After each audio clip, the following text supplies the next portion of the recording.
Selamat pagi, saya Koleta Maria Reknowati, mahasiswa STPK Katolik Semarang Santo Fransiskus Assisi, akan melaksanakan PPL. Terima kasih.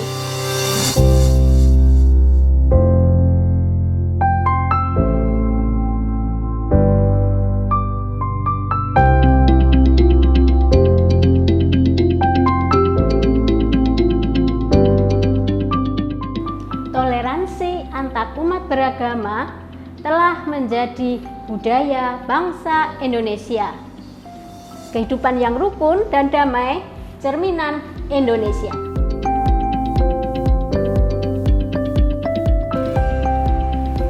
Selamat pagi anak-anak semua. Sehat-sehat semua? Sehat. Mari kita awali pembelajaran pada pagi hari ini dengan berdoa. Siapa yang mau mimpin doa? Saya. Ya, yuk silahkan kita berdoa terlebih dahulu. Marilah teman-teman dan kita sebelum pembelajaran pada hari ini kita berdoa. Berdoa sesuai kepercayaan dan agama masing-masing mulai. Selesai. Silahkan dilanjutkan. Indonesia Raya. Hiduplah Indonesia Raya, Indonesia tanah airku, tanah tumpah darahmu. Akan saya absen. Ada Dea? Oh ya. Rizky? Ada. Catherine? Saya. Olin? Saya. Kemarin pada pertemuan hari Minggu yang lalu kita sudah membicarakan tentang apa? Kekasan agama-agama di Indonesia.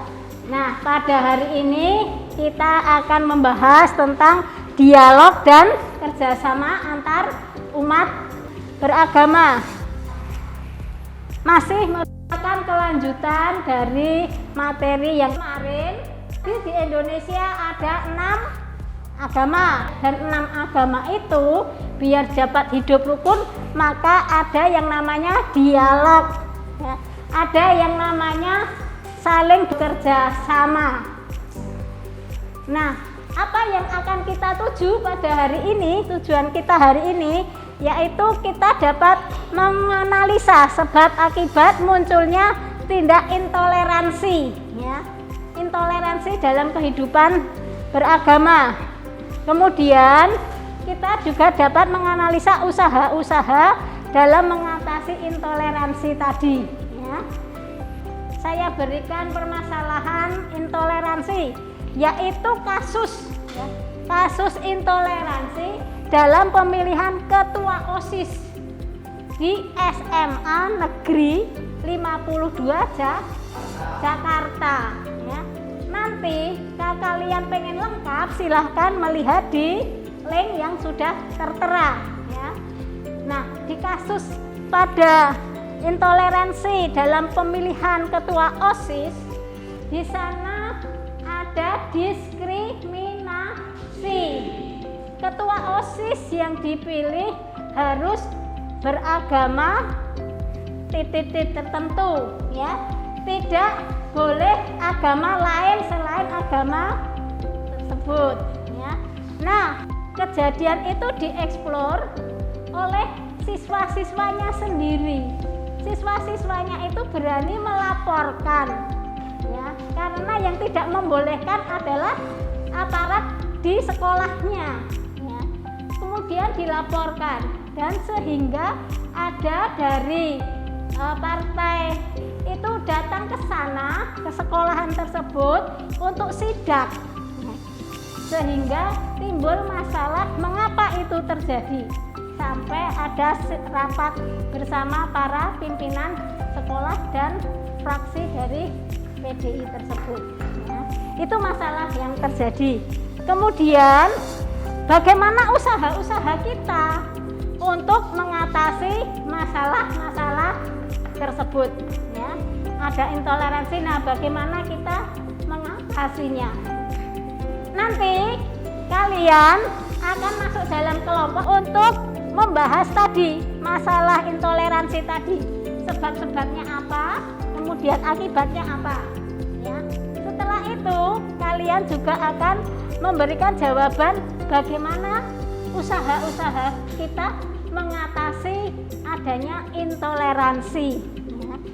Nanti silakan kalian kerjakan di dalam kelompok ya. Setelah itu ada kelompok yang maju untuk mempresentasikannya.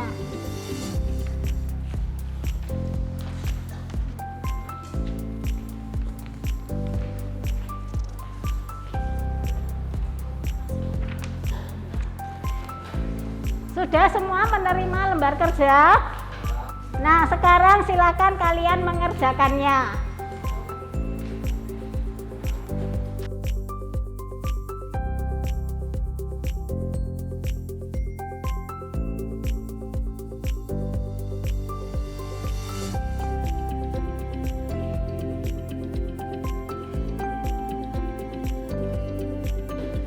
Bagaimana? Ada kesulitan?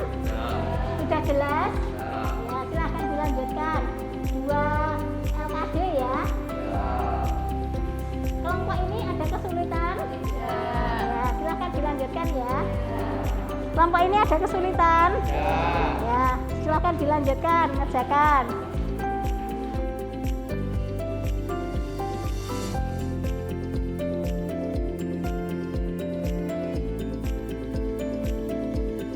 Nah, kalian sudah berdiskusi, sudah mengerjakan. Sekarang silakan hasil diskusi kerja kelompok kalian untuk dipresentasikan. Kelompok mana yang mau maju? Silakan. Ya, yuk maju. Silakan presentasikan. Selamat pagi teman-teman. Pagi. Halo. Usaha mengatasi tindak toleransi dalam kehidupan beragama. Yang pertama, tidak memaksakan orang lain untuk menganut agama kita. Yang kedua, menghargai dan menghormati agama-agama lain. Yang ketiga, tidak menghina dan menjelek-jelekan agama lain. Empat, tidak membeda-bedakan orang menurut agamanya. Ada yang mau bertanya, menanggapi dari kelompok ini? Silakan. Saya ingin bertanya, usaha apa yang dilakukan untuk mengatasi sikap intoleransi di sekolah? Menghargai teman agama lain dalam lingkungan sekolah. Terima kasih atas presentasi kelompok 3. Tepuk tangan untuk kelompok 3. Silakan untuk kembali ke tempat. Nah, dialog antar umat beragama. Kalian lihat itu di layar apa yang kalian lihat? Dialog kehidupan namanya ya. Antara suster Lawati dan seorang ibu muslim ya.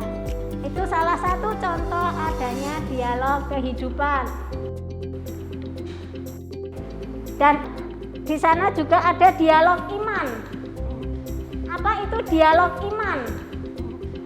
Kita semua umat beriman ya, sehingga kita punya pengalaman-pengalaman iman di dalam hidup kita masing-masing, dan itu di-sharingkan antara satu orang yang dengan yang lain, satu dengan yang lainnya men-sharingkan pengalaman imannya. Itu namanya dialog iman. Selanjutnya dialog karya. Dialog karya ini adalah dialog untuk bekerja sama. Ada apa di Cianjur? Gempa ya. Ada gempa, bencana alam, memerlukan berbagai bantuan. Nah, di sana ada umat Kristiani juga yang ikut membantu di dalam bantuan untuk gempa Cianjur tadi.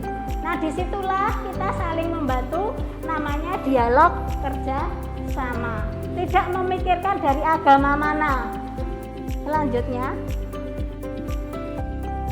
pandangan teologis. Kalau dialog pandangan teologis itu adalah dialog yang dilakukan oleh para pemuka agama yang mempunyai pengetahuan teologis yang sudah mendalam ya, yang tinggi ya. Itu dialog teologis. Nah, setelah kalian tadi berdiskusi dan memahami tentang dialog umat beragama, dan memahami ada peristiwa intoleransi, maka kita sampai untuk membuat kesimpulan pada hari ini. Siapa yang mau memberikan kesimpulan? Oh ya, silakan tuh. Sebab intoleransi adalah masih sempitnya pemahaman hidup bersama umat lain, yaitu eksklusifme dan fanatisme kita. Ya, jadi menurut Riko ada fanatisme, ada eksklusifme ya dalam intoleransi itu. Ya, terima kasih. Betul sekali. Ada lagi? Saya Bu. Oh ya, Win, apa? Munculnya ketidakadilan, perusahaan sarana ibadah, dan perpecahan atau konflik. Oh, itu akibatnya ya. Ya, akibat dari adanya intoleransi itu adanya ketidakadilan, adanya kerusakan-kerusakan sarana-sarana umum ya. Bagus sekali. Ada lagi yang mau memberikan kesimpulan?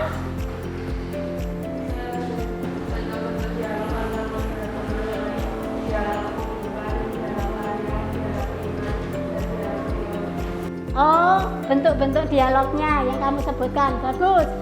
Jadi menyebutkan berbagai jenis bentuk dialog kehidupan untuk mengatasi intoleransi.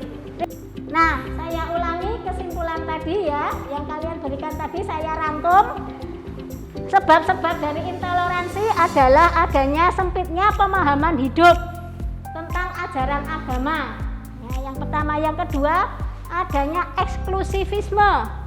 Kemudian ada fanatisme buta. Yang kedua tadi bagus sekali, akibat intoleransi muncul ketidakadilan, perusahaan sarana ibadat, dan adanya perpecahan atau konflik. Kemudian bentuk-bentuk dialog ya, tadi sudah disebutkan, ada dialog kehidupan, ada dialog karya, ada dialog iman, ada dialog teologis. Bagus sekali kesimpulan yang sudah kalian berikan. Tepuk tangan untuk kita semua.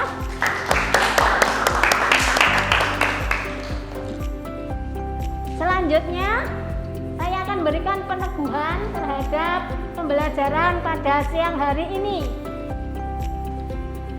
Dari yang kita bicarakan tadi, ternyata masih ada tindak intoleransi di bidang pendidikan ya, yang dilakukan oleh oknum-oknum di sekolah tersebut ya. Semoga tidak terjadi di sekolah kita. Yang kedua, kita wajib menghormati dan menghargai agama orang lain ya. Walaupun bagaimana keadaannya dimanapun, selama kita di Indonesia, kita wajib menghargai agama orang lain. Ataupun kita keluar negeri, kita juga harus menghargai agama orang lain. Yang ketiga, usaha-usaha untuk mengatasi intoleransi yaitu mengadakan dialog antar umat beragama. Kita bisa tahu bagaimana orang lain berpendapat terhadap kita kalau kita mau berdialog dengan orang tersebut. Kita bisa tahu bagaimana penilaian orang itu kepada kita kalau kita mau berdialog dengan orang tersebut. Untuk itu saya akan berikan penugasan kepada kalian untuk pembelajaran selanjutnya minggu depan.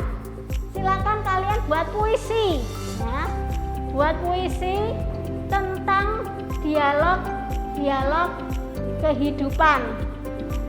Karena kita di dalam kelas ini agamanya berbeda-beda. Ada Islam, ada Katolik, ada Kristen. Nah, silakan kalian buat puisi sehubungan dengan posisi kalian sebagai siswa di SMK Santo Paulus yang berbeda-beda agamanya. Paham mengenai tugas untuk minggu besok? Ya, terima kasih. Mari kita akhiri pembelajaran pada pagi hari ini dengan berdoa. Siapa yang mau mimpin doa?